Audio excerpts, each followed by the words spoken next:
All right, chemistry. Here we go. Last class, last video, we talked about. Excuse me. All right, we talked about what's on the side there. This was kind of where I left off, talking about the reference table, looking at the periodic table, learning kind of how to read it. And I'm pretty sure the only thing that I wanted y'all to do was finish page 11. I'm not going to go over that yet because this is like an in-between days video. So in between F day and A day, hopefully you're watching this video, figuring out,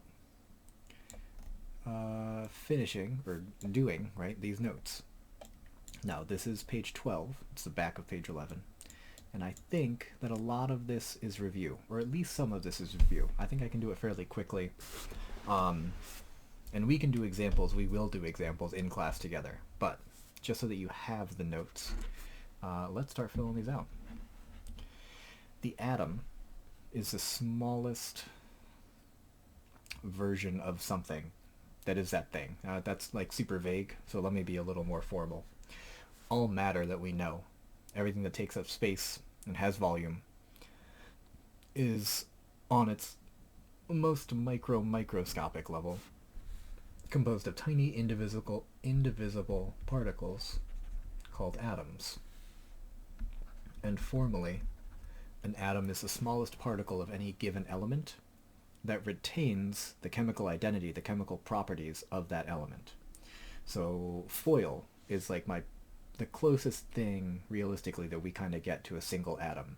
If you make foil super thin, like if you've ever seen those really expensive fancy desserts that have gold foil laid in them, right? It's a super thin edible piece of gold foil.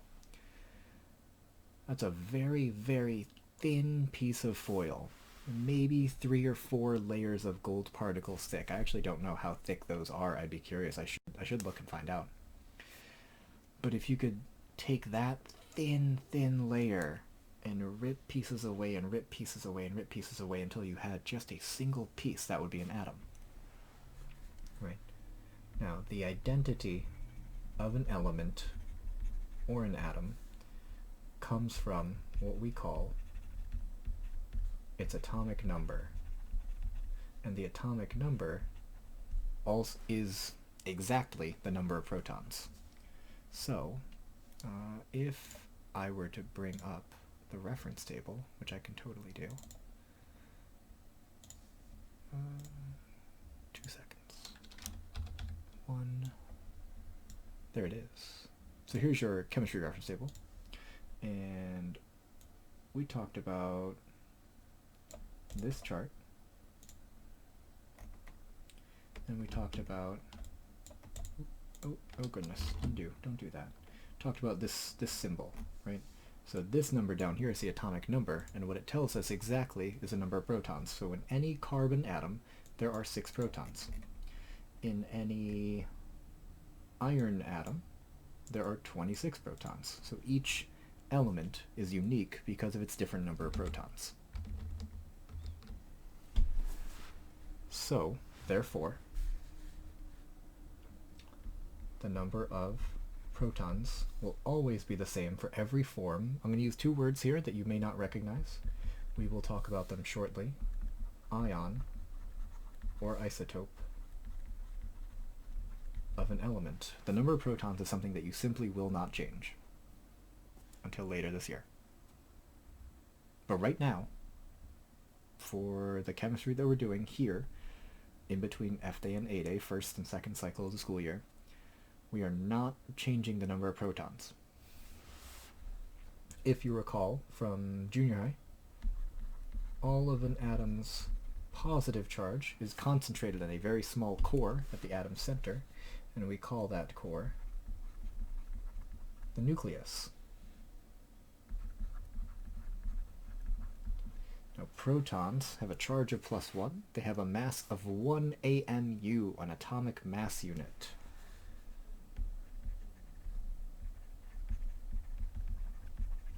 It says in your notes, sorry for going silent there, it says in your notes to see table O. Don't do it right now.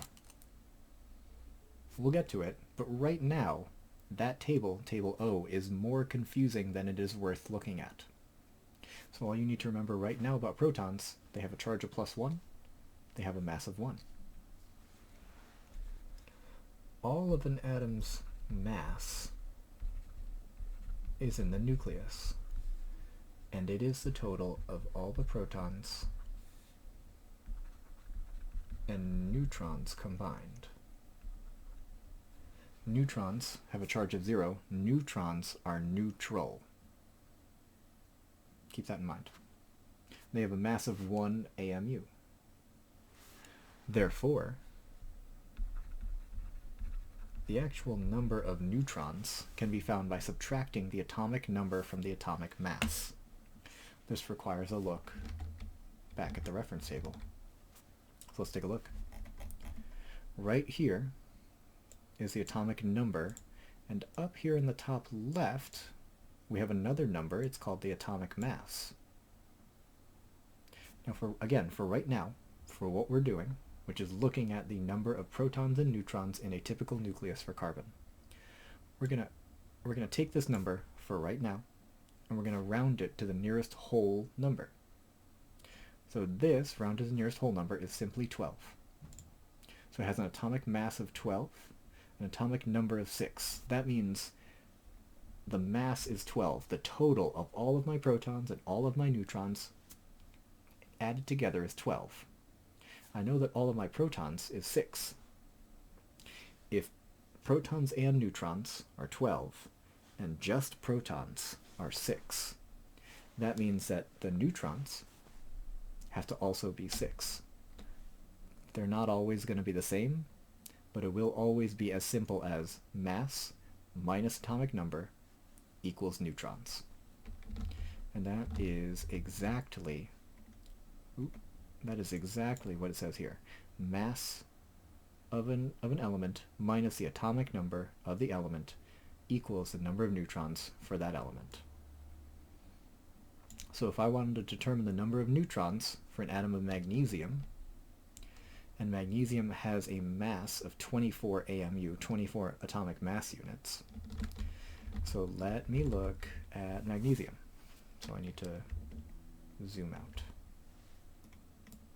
So here is magnesium. If you're not sure which one magnesium is, go down to here, find magnesium, know that it's number 12. So we can look at it here, or we can use that information. The atomic number is 12. That's useful because the atomic number of 12 tells me that there are 12 protons. 24 minus 12, 24 is all the protons and neutrons combined. 12 is just the protons on their own. So if I want to find just the neutrons on their own, subtract them away from each other, find 12 neutrons. Again, they won't always be the same.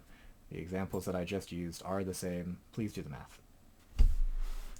Now we've covered positive charge and we've covered neutral charges, but all of an atom's negative charge is outside the nucleus. So you have the nucleus of an atom, and then you have all of this space out here. And out here is where we find the negative charge, and those are electrons. They're negatively charged. They account for all of the negative charge present. They have a charge of -1, but their mass is functionally 0. Do they actually have a mass? Of course. Their mass is listed. It's right here, 1.67 times 10 to the -27th, 10 to the -27th, which means it's 0.26 zeros, then the first actual number. For our purposes, the mass of an electron is 0. All right. You could add 100 electrons to an atom. You could add 1,000 electrons. You could add 10,000 electrons, and it would not change the mass of that atom. You would make it incredibly unstable, but more on that later. All right. Now this is an important point.